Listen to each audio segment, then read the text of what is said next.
Сайн бацгаана сонсогчдоо. Та бүхэндээ энэ өдрийн мэндийг хүргэе. За ингээд оройгосон номынхоо товчлын үргэлжлэлийг хүргэж байна. За 6 дугаар бүлгийн эхлэлд болохоор манай санж Бревен хідэд шавлан сужаагаар гардаг. Бревен хід нь болохоор Эрдэнэтэй мэдлэгтэй хургуудаараа алдартай юм байна. За мөн энэ хідэд санжийн багш Чамчиг гэлэн 7 жил шавлан суусан байдгийм байна. За ингээ манай санж Гомон дацангийн шав болдог. Санжийн хувьд хэдийгээр Эрдэнэтэй мэдлэгтэй боловч бүр доод зиндааны шав болдог байгаа. Яагаад гэх юм бол номоо бүр эхнээс нь сайн үзье гэж шийдсэн байдаг. За мөн тус дацангийн гадна нэгэн шон байдаг бөгөөд тэр шонгоос банд нарыг хүлээд тоорлогдож шийдэгдэг юм байна. Их хатуу гарын хідэд шав орсон гэсэн үг. За ингээд санжийг Бревен хідэд шавлан сонгоод манай бусад мөргөлчч гэсэндээ Бревен хідэд мөргөлүүлээд бүгдээрээ хамтдаа галдан хід рүү очдог байгаа. За галдан хід нь болохоор сонин хажин зэлсээрээ алдартай хід юм байна. Тухайлх юм бол бог занхуу амьсгал хураасан хід юм байна л да. За ингээд занхуу жанч халсны дараагаар олон шавнар нь уйлалдаад байжсэн чинь богдын нөгөө хүргэн ам ороод би энэ дана гэж хэлсэн домогтой байдаг юм байна. За яг энэ хүрэгт бүгдээрээ мөргөл үлдээд байжсэн чинь үлзийн бие гинт муудаад унаад өгнө. Та бүхэн үлзийг санаж байгаа бол Монголоос бие эдгээлэхээр ирсэн мөргөлчин байгаа. Ингээ бүгдээрээ үлзийг гадагш гаргаад төр амьсгал ахуулаад арайны гайг болгодог. За мөн энэхүү галдан хідэд Монгол хамб ерөөсөө суудаг юм байна. Яагаад гэх юм бол галан бошогт энэ хідэд шавлан сууж агаад шар шовтлаад яваад өгсөн учраас энэ нь цээртэй болчихсон ийм давхтай байдаг юм байна л да. За ингээ манай хэд буцаж явахдаа арай товч дүц зам гээд өвөө мөрнөөр арсан заваар буцахаар болдог. За эхний завинд болохоор бүх магнаа хүтжийн хамт, хоёр дахь завинд болохоор Чамчиг гэлэн шавын хамт, гурав дахь завинд болохоор отхон хүүхэн үлзийн хамт суудаг. Ингээ заваар явж исэн чинь отхон хүүхний толгой нэргээд маш хэцүү болдог. За тэгсэн чинь үлзийн бие нь бас муудаад алтан оройд датсан минь гэж хэлээд амьсгал хураадаг. Отхон үлзийг унаад өгснийг харангуйтаа орилсон хэдий ч завийг зогсоох боломж мэдээж байхгүй учраас завны зогсоол хүртэл буруу тишээ хараад уйлаад явдаг байгаа. Ингээд бүгдээрээ буумагцаа үлзийг харсан чинь үлзий нүдэ нээлттэй аман ангарахай өөд олсон байдаг. Чамчиг гэлэн энийг муу ёр гэж үздэг ч гэсэндээ үлзийн биеийг бүх магнаа дүүрүүлээд санжийн гэрлүү бүгдээрээ хамтдаа буцдаг байгаа. Ингээд буцаа явж исэн чинь замд нь 3 донзонпаа нар таардаг. За донзонпаа гэж хэм бэ? Энэ бол төвд оршуулагчид. Уг нь Чамчиг гэлэн үлзийг яаж оршуулах вэ гэж бодож явжсэн байхгүй юу? За хид хид оршуулах боломж зан үйл байдаг. Тухайлх юм бол газарт болж болно, модонд дүүжилж болно, усанд живүүлж болно. За мөн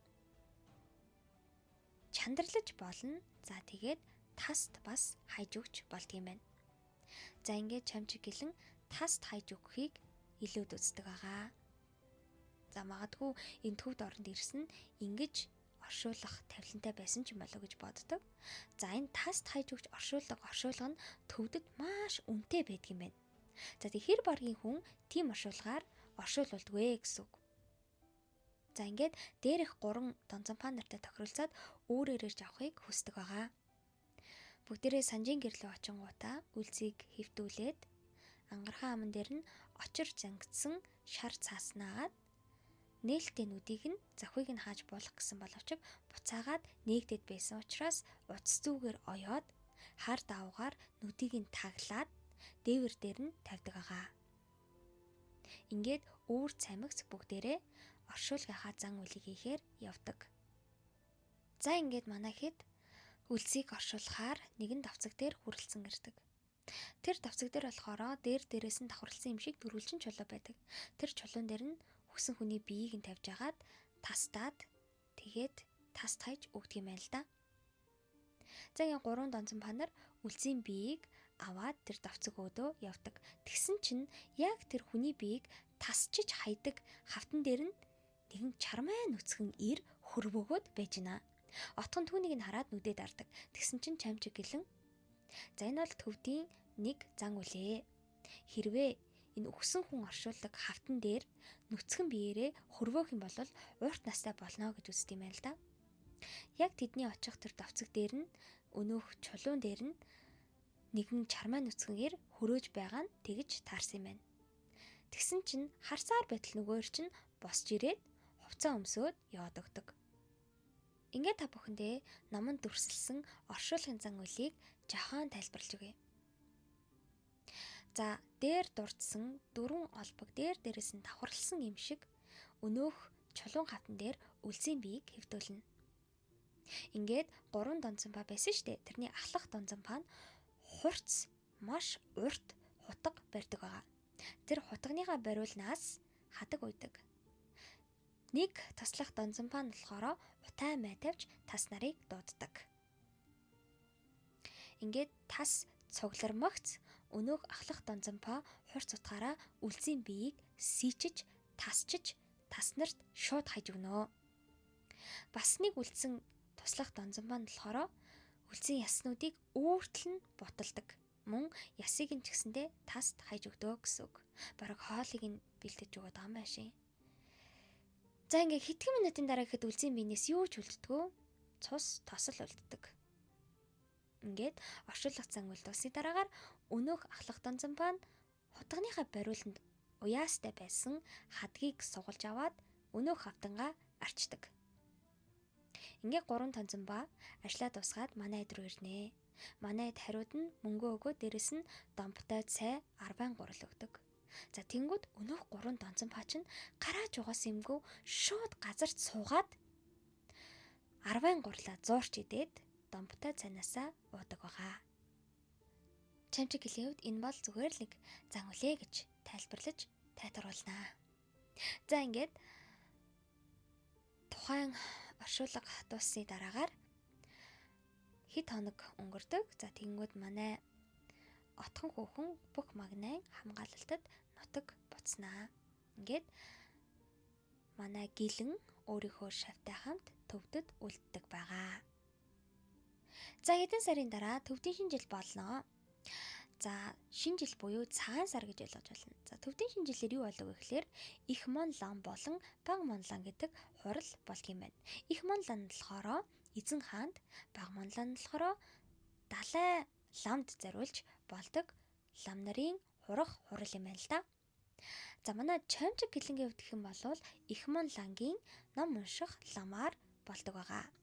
За хэрвээ их монланд ном унших гэж байгаа бол бүр 4000 лан төлж агаад уншигч лам болдго юм байна л да. Гэхдээ чамчиг хувьд гэх юм бол арайч тэр 4000 лам биш, ямартайч таньдаг хүнээрээ яриулж агаад ном уншихаар болдог байгаа. За мөн өөрийн шав санжийг домчоор буюу цай зөвчөөр тэмдэглэсэн байдаг. Гэхдээ манай санж жамаа буюу тогоочийн оронтой гарч ирэнгүүт тогооч болдог байгаа. За их монланд болохоор 20,000 лам хуралддаг юм байна. Тэгэхээр 10 ширхэг хүрэл том тогоо байдаг юм байна л да. Тэнгүүд нэг тогоонд 2000 лам хоолддог юм байна. За тэрхүү тогоонд хоолыг яаж хийх вэ гэх юм бол тогоог эхлээд цэвэрлэх ёстой. За үүний тулд шатаар тухайн тогооны ёроол руу хүрээд шавхрууг нь эхлээд цэвэрлэнэ. За ингээ гарч ирсэнийхаа дараагаар шууд угаар холбоод ус юулж хийнэ. За ингээд усаа юулж хийж буслах жахтаа хүрзөөр будаага хийгээд хутгадаг. За хүрзөө яаж хутгах вэ гэх юм бол олсоор зүүж агаад хүрзөө доош унгаагаад олсоо эргүүлэх маягтайгаар өнөөх хоолоо хутгаж хийдэг юм байна. За хид хідэн хүн хамтарч агаад хийхээс аргагүй. За тэгээд бараг өдөржин шүнжэнгөө хийдэг байгаа. За ер нь бол лам нарын иддэг брэс хийдгээ гэж ойлгож байна. За ингээд та бүхэндээ төвдийн цагаан сарын талаар тайлбарлаж өгье. Эхлээд хотыг захирагч нар явж шалгадаг. За ингээд хийсэн ажлыг нь шалгаад магтахыг нь магтаад жавтыг хүртээх нь жавтыг хүртээд юм байна. За тухайлбал бол манай санж тоогоочилсан шүү дээ. Тэгээ хоолыг нь амлаж үзэнгүүтээ гайг болсон байна гэж хэлдэг. Харин хажуудлын тогооны хүмүүсийн хоолыг маш муухайтай болсон байна гэд торлогдож гарнаа. За тэгээд манай үргэл хурах ёслол маань хэрхэн болгийг бас тайлбарлаж өгье. За өглөө эрт будаалан орны оройгоос 3 залуу лам бүдүүн олсоор доош бууж үзүүлбэр үзүүлэх юм байна.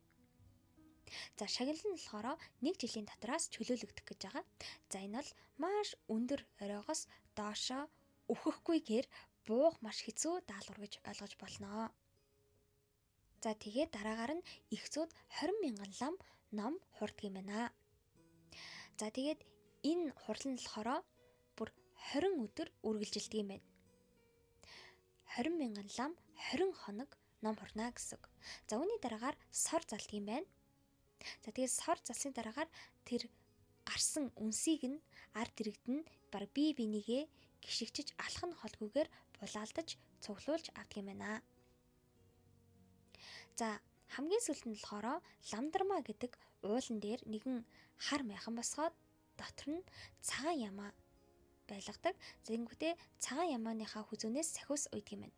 За тэнгүүтээ тэр ламдармаа гэдэг уулан дээр байгаа тэр майхан болон тэр уулыг их буугаар 4 удаа бууддаг юм байна. За тэгээ буудангууд ингээд сум очих ёстой шүү дээ. Тэнгүүд тэр сумыг нь бас цоглуулж ирдэг хүмүүс гэдэг юм байна. За хэрвээ тэр сумнуудыг нь бүрэн цуглуулж ирэх юм бол бас 1 жилийн дотроос чөлөөлөгддөг юм байна. За энэ ламдармаа гэдэг бол ямар очиртай юм бэ гэхээр ламдармаа гэдэг нэг хаан байсан гинэ. За тэр хаан болохоор төвдийн шарын шашныг үгүй хичээсэн устгахжсэн хаан учраас тэд нар маш дургуутдаг юм байна. Тэгээд мал дармаа буюу ламдармаа гэж тухайн хааныхаа нэрлсэн байдаг юм байна. Ингээд тэр хааныхаа нэртэй бас уйлтай. За тэнгүүтээ тэр уйл нь жил ирэх тутам нааша ойртоод тэг үе мөрнийг ашиглаад манай лахсыг живүүлэх жаа гэж үздэг юм байна. За тийм учраас их буугаар буудаж тухайн уулыг ухраадаг юм байна. За ингээд манай төвдийн цагаасаар имерхүү болд юм байна. За мөн тавгийн эдийн гэх юм бол чимэр гэдэг нэртэй замбаагаар хийсэн бялуу гэж ойлгож байна л да. Бид нар болол одоо тавгийн эдээ засахтаа уул боо бас өөр төрлийн боорцгуудаар зассан шүү дээ. За төвд болохоор чимэр гэдэг зүйлээр засдаг юм байна. За ингээд дараагийн нэг зан үйл нь юу гэхээр оны тэрхүүн сарын 29-нд Далай ламын насыг уртасгах гэж нэг хүнийг дахил болгон өргөдөг бас ийм зан үйл хийдэг юм байна. За тэр ёслол болохоор ловн гэж нэрлэдэг юм байна. За тэгэхээр энэхүү ёслол нь ямархуу байдлаар явдаг вэ гэдгийг та бүхэндээ бас тайлбарлаж өгье. За нэг хүн өөрийгөө дахил болгох гэж санал болгоно. За тэр хүн болохоор цагаан ямааны үсийг гадагш харуулж өмсөөд за тэгээ нэг нүрийн цагаанаар нэг нүрийг хараар бодуулаад толгоонд нь дуулга өмсгдөг. Тэгээд гарт нь сарлын сүүл бориулдаг юм байна. За ингээд тэр дахил болгож байгаа хүн нэг ламтай хамт шоо хаяад за тэгээд шоо хайсан нүхээрээ ялагддаг юм байна. За тэгэнгүүт лам нар бүжиглэж гарнаа. За тэгэнгүүт өнөөх дахил болгож байгаа хүн чинь шууд зүхтаад юм байна. За тэгсэн чинь хойноос нь лам нар хөөгөөд за тэгээ тэр хүн бүр үе мөрөнлөө очиод завин дээр суугаад зүхтдаг юм байна. За нэг иймэрхүү байдлаар Далай ламын амь насны төлөө тэрхүү хүнийг дахил болгон өргөдөг зан үйл хийд юм байна. За та бүхэн анзаарсан бол энэ хүнийг бүр алчихгүй байгааз. Тэгэхээр энэ хүн яадаг вэ гэхээр завиндаа суугаад зүхтсныхаа дараагаар дахиж хизээж төрсөн нутагтаа эргэж ирэхгүйгээр цөлөгдгөө гэсэн үг. За мөн ингэснээрээ татвараас чөлөөлөгдөг учраас энэ хүн ч гэсэндээ хэрвээ өөрийнхөө амьдралыг аврыг гэж бодож байгаа бол бас ийм шийдвэр гаргах боломжтой байдаг юм байна л да. Мэдээж дээр үед бол шууд алчдаг байсан. Гэхдээ энэ удаа зөвхөн юм бэлэгдлийн чанартай зүйл хийдэг юм байна. За ингээд энэхүү ёс заншлыг манай санж багшийнхаа хамт үзээд гэртээ иржсэн чинь багш нь нэгэн сайн зүйлийг хэлдэгэ. Багш нь ч гэсэндээ гаргалганд гарнаа гэж хэлдэг. За энэ талаар санж ерөөсөө ойлгодгүй. За тэгээд манай чамчиг гэлэн хэлэхдээ би 253 сахилаас нэгээс бусдыг нь сахиж ирсэн. За нэгийг нь л ерөөсөө сахиж чадаагүй. Тэгээд санж бүхнийг ойлгодог. Тэгээд санж багшийнхаа золын гол болох гэж байгааг мэднэ. За ингээд санжийн хувьд гэх юм бол багшаасаа би хамт явъя гэж гуйдаг. Багш нь харин хэдийгээр зөвшөөрдгөө ч гэсэндээ за яг чи миний цорын ганц шав болохоор би чамайг дагуулж явъя. Чи харин уйлж болохгүй шүү гэж загтаг байгаа. Хэрвээ уйлах юм бол миний явах зам харагдахгүй болно гэж хэлдэг. За ингээд чамчиг гэлэн шавдаа сахиусаа өгдөг. За ингээд мөн чамайг нутагтаа буцахын цагт хүн сураглаж ирвэл энийг өгөөрэй гэд нэг хатуу уудтай юм өгдөг. За ингээд манай хоёр морин тэргэнд суугаад зул болох ёслол хийх хийд рүүгээ очноо. За Чамчиг гэлэн хэлэхдээ энэ морин тэрэгний хөтөж чамайг буцааж авчирнаа гэж хэлдэг байгаа. За тэгээ олон цай чанах цаг өнгөрсний дараагаар багш хоёр зарсан газартаа хурж очноо. Тэгээд нэг дуганд хурж ирдیں۔ За тэнгууд тэр дуган руу оронгууд харанхуй бүүдгэр байдаг. За тэгээд сүмийн голд хүний мөртэй чацуу өндөртэй асар том хүрэл цөвц зоолгостой байгаа нь харагддаг. За тэгээд дуган дотор болохоор 2-3 хаан лам нар байсан юм шиг санагдана. За тэгээд ямар нэгэн ойлгомжгүй уншлага уншиж гардаг. За энэ уншлагын талаар бол санж бүр хизээ сонсож байгаагүй байдаг.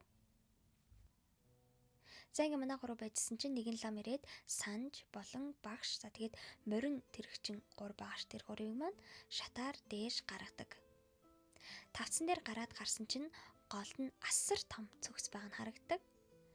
Тэр цогц рүү бас дүүжин шат унжуулсан байдаг. Нэг лам эхлээд тэрхүү дүүжин шатаар доош бууж цогцын голд очдгийг. За тэгсэн чинь хойноос нь Чамчиг гэлэн бас дагаад орноо. Мөн араас нь өөр нэгэн лам бас дагаад ордог. Ингээд хоёр лам багшийг нь хөтлөөд цогцын голд нүхэнд зогсоодог. За Чамчиг гэлэн тэр нүхэнд ороо зогссон чинь тэр нүхэн өвдгөр нь татчихийдгийг. За тэгээд гэрийн хаяавчиг маш том хөвөнг бас нэг лам цогц руу хайж өгдөг. За тэгвэл хоёр лам тэрхүү хөвөнг доороос нь тосч аваад гэлэн Чамчгийн өвдгнөөс нь дээш ороож эхэлдэг. За гэрийн хаяавч адил тэр урт хөвөнд тос шингээсэн байгаа нь харагддаг байгаа. За ингээд багш нь хоёр гарынхаа алгыг хавсраад толгой дээрээ өргөөд амандаа маан мэгцэм уншиж байгаа юм шиг харагддаг. За тэгээд Чамчиг гэлэн нүдэн хансан байдаг. Хоёр лам Чамчгийг мөрөөр нь хүртэл хөвөнгө нь орон ороосоор байтал манай санж гайхсаар л байдгийг. За тэгээд ямар нэг юмыг гэлэнд нөгөө хоёр ламчин үнэртүүлдэг. Тэнгүүд түүнийг үнэртээд гэлэн Чамчиг огт хөдөлгөөнгүй болдгоо. За гэхдээ толгой дээрээ алга хавсарсан хэврээлэдгийг. За ингээд хоёр лам улам шаламгайлан хөдөлж гүнждийн тостой хөвөнгө хорон ороосоор толгойг нь далд оруулж орхиноо. Тэр мочид санж цулын гол руу харин орхийг завцсан боловч өнөөх хамт ирсэн тэрэгч нь барьж тогтоодог. За яг тэр агшинд хоёр лам багшийн дээшээ үргэсэн байсан гар исэн штэ. Тэр гарыг нь үзэгдэхгүй ботол нь ороогоод дууссан байдгийг. Тэгээд саяхан хүн зогсож байсан тэр газар хөвөнгийн голоор орсон золын гол л зогсож байгаа юм шиг харагддаг. Тэгээд санж бүр ухаан алдах шахдаг. За тэгсэн чи хажуу дахь лам нь навш гэдэг зүйлийг үнэртүүлээд санжийг арай нэг гайгүй сэхэ оруулнаа. За тэгсэн чи өнөөх хоёр лам ажлаа дуусгаад шатаа татаад хургаад авчдаг. За тэр мөчөд золын нэг амсар дээгүр нь тавьсан модон цоргоор шар тос хайлмагтан урсаж эхлэх нь санжид маань харагданаа. За тэгээд шар тос урсаад цөкс рүү орж эхэлдэг. За тэгээд тэр тэнд бас хідэн лам уншлах хийж байгаа нь бүр дүрхэн сонсогддог байгаа. За манай Чамчиг гэлэн ч гэсэндээ огт хөдөлдөггүй. Ингээд зулын цөксний тал хүртэл нь тос дүүрээд ирдэг. За харин бол номд төрсөлснээр хажуу өрөөнд байгаа тэр хайлж байгаа тос нь модон цоргоор урсаж цөкс рүү орж дүүрэж байгаа юм байна л да. За ингээд гинэт хонх дамар дуугарч эхэлнэ. Тэгсэн чинь нэг лам хурж ирээд золын голыг асаадаг. Тэгсэн чинь санжиг хажуунаас нэг хамт ирсэн төвд лам нь татаад одоо үйл гүйцлээ үнээс цаашхыг хүн харж болохгүй гэж хэлээд манай санжиг аваад явнаа. Ингээд өнөөх зулын гол асахад нөгөө бүрэнхий байсан дуган чинь маш тод гэгээтэй болоод санж өнөөх төв талаанд бараг чирэгдэх нь холгүй гараад явнаа. Тэгээ санж аяархан мэгшин уйлж эхэлдэг. За тэгсэн ч гэсэндээ багш нь битгий миний ойноос уйларай гэж хэлснийг нь санаад уйлгаа болноо. Санж хизээ нэгэн цагт зулын гол болно гэдэг үгийг сонсч ирсэн байдаг. Нэг бол маш их нүгэлтэй, нэг бол маш их буян үлдсэн хүн л ийм тавилангаар өгдөг юм байна л да. За ингээд манай чамчг гэлэн зулын гол болж нас нүгтжээ. За маргааш өглөө хийдтэй суужсэн чинь багшд нь ерөөл өргөдөг. За ингээд манай санжийн хувьд гэх юм бол багшийнхаараас маш их гашууддаг байгаа. За мөн дээрэс нь бас өөрийнхөө юу хийгээд яваад байгаа та эргэлзэх сэтгэл төрдгөө. За манай санж багшаа өнгөрсөн дараагаар арай нэг тайвшраад байжсэн. Тэгсэн чинь мацаг барих өдөр болно. За энэ мацаг барих зан үйл нь яадаг вэ гэхээр ямархуу байдлаар явдаг гэдгийг та бүхэндээ тайлбарлаж өгье. За энэ бол хороо лам нар өглөө хийд рүү ороод ном уншиж мацаг барих зан үйлээ эхэлдэг юм байна.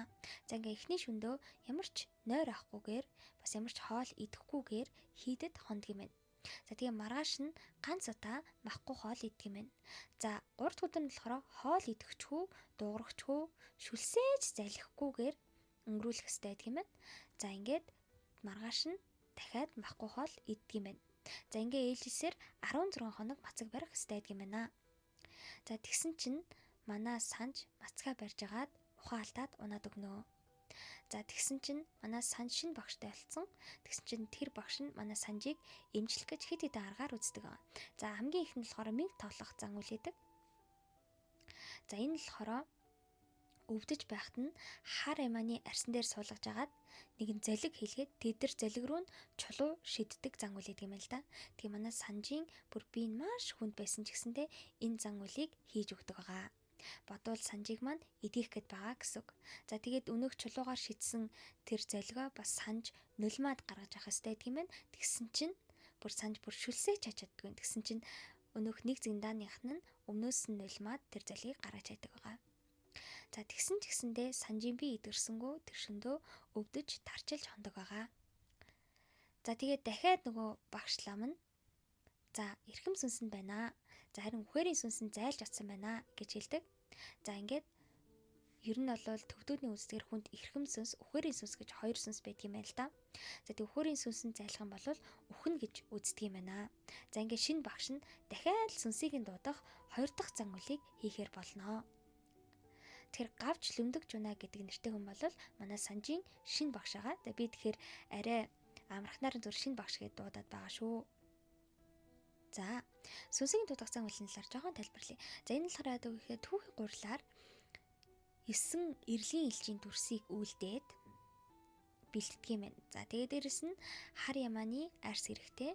За тэгээд энэ бүгдийг бэлтгэхэд бас мөнгө хэрэгтэй. Тэгсэн чинь санж өөрийнхөө мөнгийг өгдөг байгаа.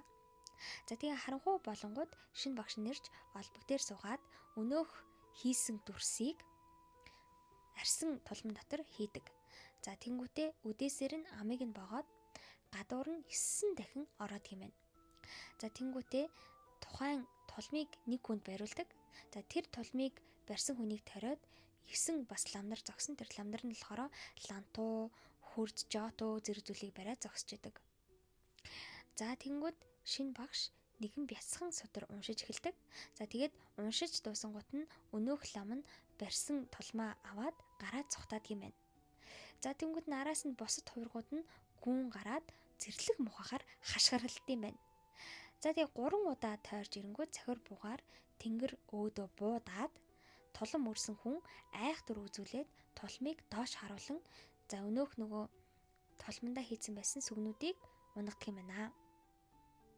За тэнгүүд тэр сүгнүүд нь доошоо гарч унах юм бол за яллаа гэж үзэнгүүтээ өнөөх янз бүрийн зэвсэг барьсан лам нар чинь бяцалж няцалж хайдаг юм байна. За харин дээшээ харах юм бол дахиад буцааж тулам руугаа хийгээд бие бидэгээ хөөцөлт юм байна л та. За энэ байдлаар хэд хэд удаа явсараад өнөөх 9 эрлэгээлчийг арай гэж нэг бүрэн устгаж дуустгаа. Тэгээ устгаж дуусаад ин няцалсан гурил болж байгаа гэсэн үг шүү дээ. Тэрийг нь болохоор бүгдийг түүж аваад хол газараа аваачаад буулж ярахдаг юм байна. За ингэж сүнсийг нь дуудсан боловч санжийн бие сайжирсангүй. За ингэ шинэ багш нь үнэн сэтгэлээсээ шаваа эмчлэхийг хүссэн боловч болоогүй байдаг. Тэгээд сүнс нь төөрсөн учраас дараагийн нэг зан үйл хийхээр болно. Тэр нь болохоор 5 өнгийн утсаар санжийн толгооноос уяад илүү гарсныг нь гаргаад татдаг байгаа. За ингээд 3 дахь зан үйлийг хийсэн боловч манай санж дахиад л эдгэрсэнгүү бүр дорддог. Та нар бодоод үзтээ бүр биеийн өвдөд хэцүү байгаад ах чи янз янзын зан үйлгээд бүр дордоогоод байдаг. За тэгээд санжид маань бүр өөрийгөө эдгэлэх, өнөөх өргөл барьц, өнөөх зан үйлийг нь үйлдэх мөнгө төрөгч ерөөсөө үлддэггүй. За тэгээ одоо ганц л арга болсон түүний оронд бас нэг хүнийг золигт гарах юм л да. Гэтэ зүгээр жирийн нэг гислийн оронд одоо хин би золигт гарья гэж явж байгаа. Тэр чинь Далай ламын оронд л золигт гардаг болохоос ш. За ингээд багш нь болвол за ингээд би одоо чадахгүй байна. Тийм учраас Пүрэв дамаа гэдэг Маарам руу аваачаа гэж хэлдэг. За ингээд нэгэн зандааны найзууд нь илжигт тэр хүлээд манай Санжийг Пүрэв дамаа гэдэг Маарам руу аваачдаг. Тэгээ тэр Маарам болохоор бас янз янзын аргаар манай Санжийг имжлэх гэж үздэг юм аа. Гэхдээ бүр дорцсончгүй, сайжирсанчгүй тэр чихрэл байгаад байдаг. Санжид им тан шүл өгөөд за мөн хар ямаа гаргаж агаад хар ямааны 5 зүйлийг Санжийн 5 цул байгаа байршил дээр нь тавьж агаад бас үздэг ч гэсэндээ имчилж чаддгүй. За тэгээд Пүрэв дамаа нь сүулдэ за би өрөөсөө ажилдаа очлоо. Чи буцаад гэрлүүгээ хараа гэд бүр гэрлүү нь яваалаад өгтээ. За ингээд Санж гэртээ очиж байжсэн чинь нэг зиндааны найз нь хурж ирэнгүүтээ нэгэн чавган цанаа. За ер нь бол жор мэдтгүй ламаас зовлон өссөн чавганц дээрээ гэж хэлдэг. Чи энэ хүн дээрээ имжлүүлэх үү гэж асуудаг байгаа. За тэнгууд тэр чавганцаар имжлүүлэх гэж хэлдэг аа. Тэр нь болохоор жирийн нэгэн чавганц ш бас Шимнанц гэдэг нэртэй сахилтай хүн юм байна л да. Тэгээд Шимнанц хурж ирээд хамгийн түрүүн гэр орныг сайхан цэвэрлэж өгдөө. Тэнгүүтээ галт хүлээд утаа өнөртүүлдэг.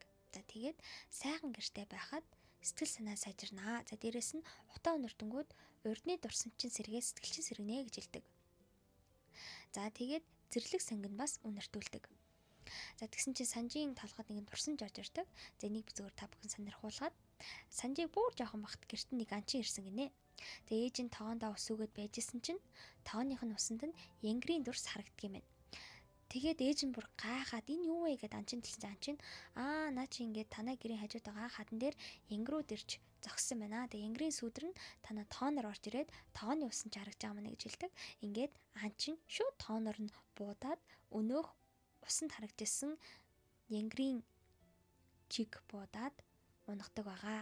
Тэгсэн чи яа гэрийнх нь өнөөх хаднаас нь янгир нь бодолоод унаад хурж ирээд тэг бүгдээрээ зэрлэг сангинтай болоо маш гомдо хаал хийж ичсэн юм дурсан ч гэдэг юм байл та. Тэгээ Санж тэр дурсанжаа бодоод тэг гониглаад байждаг байгаа. За ингээд шимцэн өвдөх юм бол манай Санжийг 14 хоног цэхилтгийн шүүсээр имчилдэг байгаа. За мөн хоолндоо сайж өгдөг. За ингээд Санж маань эдгэрдэг. Шимцэн бодлоор болохоро Санж төвд оронд ирээд их махсан гэж үтсэн. За дээрэс нь хотоодны шарахтай болжээ. За тийм учраас янз бүрийн имчилгээ бол төдийлөх хэрэг нэмэр болохгүй харин цэхилтгийн шүүсээр бол эдгэж болно гэд эдгэж өгдөг байгаа. За нэрээ манай Санж Мааранд имчлүүлж исэн шүү дээ. Тэгсэн чинь Мааранд нь бүр өөрөөсөө мөнгө төлөө Санжийг бас гүртэнд үзүүлдэг. Тэг гүртэн нас ингээд бас зан үлээ хийгээд манай Санжийн булчин руу сэлмээр хатгаж матгаад тэгсэн мэтлээс ямар ч тийм сорив цус гарахгүйгээр тийм эрдэнэтэй гүртэн байдаг байхгүй юу? За тэгээд манай Санж энэ бүх зан үйл, энэ бүх багш, Маарам, гүртэн зэрэг бол бүгдээринг нь болоо сүсгэлдэг байгаа. За тэгээд би яадаг ч байсан бүгдээрингийн шав болно гэж хэлдэг. Ингээд эдгэрсийнхаа дараа Маарам бинчэ болдог, гүртэнгийн ч болдог. За дээрэс нь Шимнанц өнөөх чавганцтайгаа хамт нэг гэрт өөртөө туслаад амьдрахыг зөвшөөрдөг байгаа. Гэтэ Санжийн бодлоор л Шимнанцын хувьд зөв өөрийг нь асарсан гэж үздэг. Эдгээсэн гэдэгт бол нэг л итгэж өгдөггүй. За мөн өөрийнх нь шин багш болохоор бас чавганцыг зүгээр л хоолоор чамайг асарсан юм аа. Тэрнээс ш бидний хийсэн зан үйл бол чамайг эдгээсэн гэдэгт итгүүлдэг байгаа. За жишээлх юм бол би сая хэлсэн штэ багш нэгэ мэнх тоглох зан үйл хийлээ. Сүнсэгийн дуудлаа. За дээрэс нь залхигт гаргалаа. За Маарам бас өөрийнхөө эмчиллээ. За тэгээ гүртэн бас эмчиллээ. Тэгсэн ч гэсэндээ эдгээгүй. Уг нь Шимнанц л эдгээсэн. Гэхдээ Санж үнийгээ төдийл анхаарч бодож үздэг юм аа. За ингээд номын хүрд өргөх өдөр болдго юм байна. За тэгсэн чинь Санж бурхан багшид өргөх магтаалыг монгол хэлээр уншиж орхидог юм байна. За тэгсэн чинь хажуугийн нэг зэндааны төвд лам пагсам Санжийг монгол хэлээр унссан гэж алтан оршоо өргөдөг юм байна. За ер нь бол монгол хэлээр бол мань мэгзэм уншиж болохгүй л гэж тухайн төвдүүд бас хийдэн үздэгэл юм байна л да. За хэдийгээр түүний багш гавж лүндэг жана мэдээгүй байсан ч гэсэндээ багсам хэлсэн учраас мэдээд манай Санжийг шийтгэхэр болно. За ингээд манай Санжийг хурал завсарлангууд гаргаж ирээд өнөх шонгийнхаа хажууд дуудаг. Тэг Санж айгаад очисон чинь торлогдно гэж хэлдэг. Тэгсэн чинь Санж амар сэргэлэн болохоор за бурхан багшийн магтаал номыг бол ямар ч хэлээр уншуулнаа. Ягцсын хэлээр ч уншуулна. Бүх одоо амтэн хэлний хэлээр уншуулаа гэсэн чинь нөгөө нэг хүн Санжийг айхтар харж ирсэн. За тэгвэл чи Сэрээ хэдийн ретотыг 3333 удаа тойр гороол гэдэг шийтгэл алгана. Санж бүр баярлаад лагсаа гэж хавсарсан боловч үнэн хэрэгтээ ингэж 3033 удаа гороолоход 15 хоног шаардлагатай байдгийг манай өн мдээгүй байдгаа. За Сэрэхэд болохоор ретот гэдгээрээ алдартай юм байна. За тэгэхээр ретот гэдэг нь юу вэ? За энэ болохоор нэг ламын бясалгадаг ганц хүний агууг хэлдэг юм байна.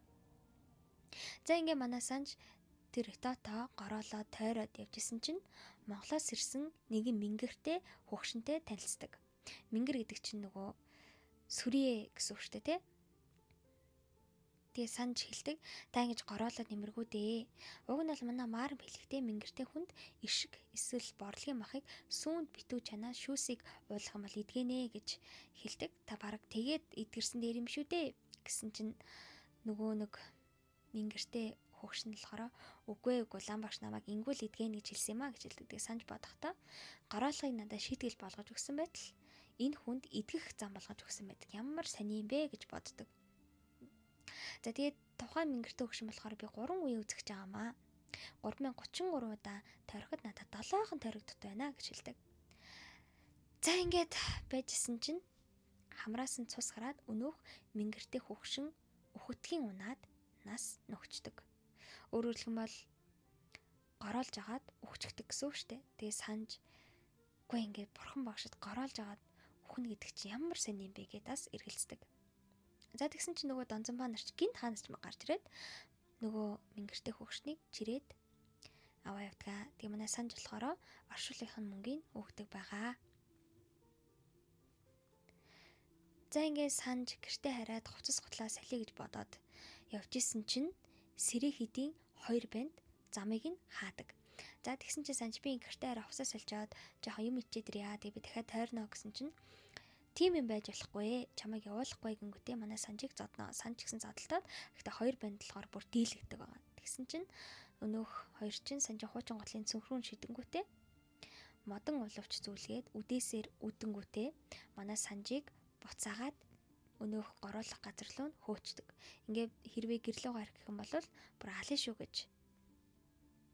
За тэгээд бас хатсан байлан өгөөд явуулдаг байгаа. Тэгээд Санжийн хувьд гэх юм бол яадаг ч байсан тухайн гороогоо дуусахаас нааш харихаас өр аргагүй болсон гэдгийг ухаардаг. За ингээ манай Санж 3333 удаа 15 хоног тасралтгүй өдөр шөнөгүй гороолсоор байгаад гороолох тэр зан үлээ дуусгаж чаддаг байгаа. Ингээ Санжийг хүрээд ирсэн чинь маш сайн шийтгэлээ хүлээсэн гээд ганиланч болгодгоо. За ганиланч гэж юу вэ? Ганиланч гэдэг нь болохоор гасланд ганилангийн дуу байдаг шүү дээ. Тэрийг нь үлээдэг хүнийг хэлдэг юм байна. За Санж хэдийгээр ганиланч болохыг хүсээгүй ч гэсэндээ баг загинсаар ганиланч болгочдөг. Яг хэлэхэд ямар хэцүү юм бэ те. За ингээд жинжүү жалсанд бол манай Санж шавардгаа. За ингээ манай хоёр нэг удаа захаарах оролдог. За жинжүү жалсан болохоор Санжийн ганилангийн багш гэсэн. Ингээд ганилангаас гадна маш олон хөгжим зэмсэг гэдэг юм байл да. Шаришинтай холбоотой тэр бүх хөгжмийг манай Санж сурах чийдгаа. За тэгсэн чинь манай хоёр захаар явжсэн чинь нэг худалдаач юм байдаг байхгүй юу? Тэгсэн чинь тэр худалдаачны гавлыг харангуйтаа нөгөө жалсан чинь хөөй чинийг хардаа гэд.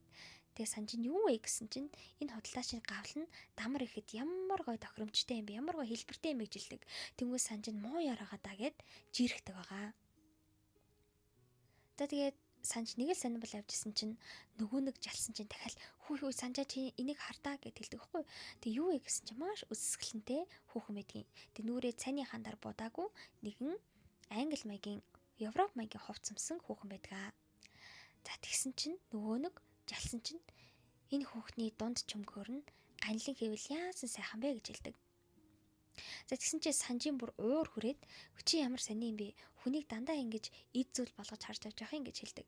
Тэгсэн чинь юу гэсэн юм бэ? Би чамаар захаар явъя гэдэг чинь иймэрхүү эд зүйлээ олж авъя л гэдэг утгаар хэлсэн штэ гэж хэлдэг. За энэ хоёр хэрэлдээ байжсэн чинь нэг халзан хулгайчийг усанд живүүлэхээр хүмүүс туугаад явж идэг. За тэгсэн чинь нөгөө жалсан чинь хүш энийг угаасаа усанд живүүлэх гэж байгаа юм чинь ямар амаатай. Очиж гавлын авъя гэж хэлдэг. Тэгсэн чинь манай санж би л надтай чинь хамт явахгүй. Би чамтай хамт оролцохгүй гэж хэлээд салаад яваад өгнө. За ингээд манай санж гэртээ хараад за яадаг ч гэсэн энэ галлинжийг л хийхэ болъё гэж хэлдэг. За ингээд санж өглөө босоод ширээт ламаас гівш болгохыг гуйдаг байгаа. За тэгсэн чинь мэдээж ширээт лам санж жоохон дургу болохоор зөвшөөрдөг юм.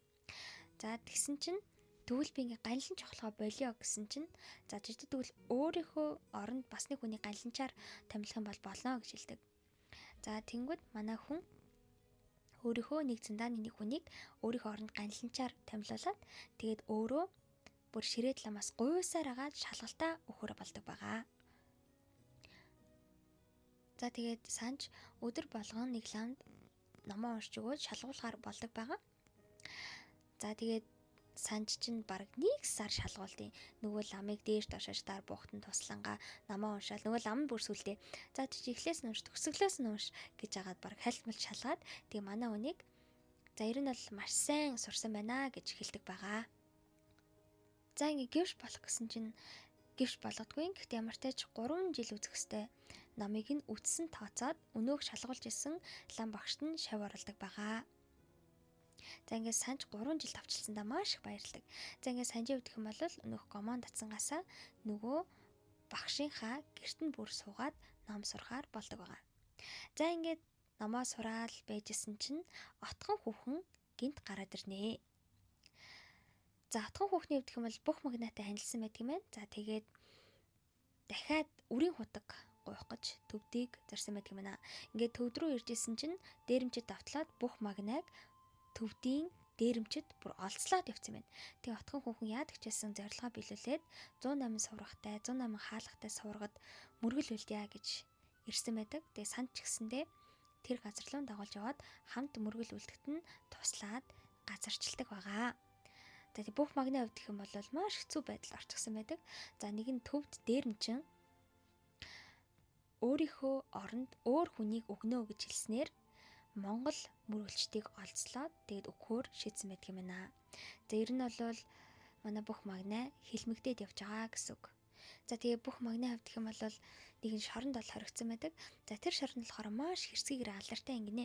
За тэгээд нэг ялтны зүгээр толгой дээр маш хүнд мунаар цохингууд шууд нэг нүд нь бүлэрч унаад тэгээд тэрийг нь босод одоо ялтнуудаар харуулад үнэ хэлэхгүй бол ингэж шийдэх шүү гэж харуулдаг. За ийм аимшигтай шоронд манай бүх магнааг хорсон байдаг юм байна.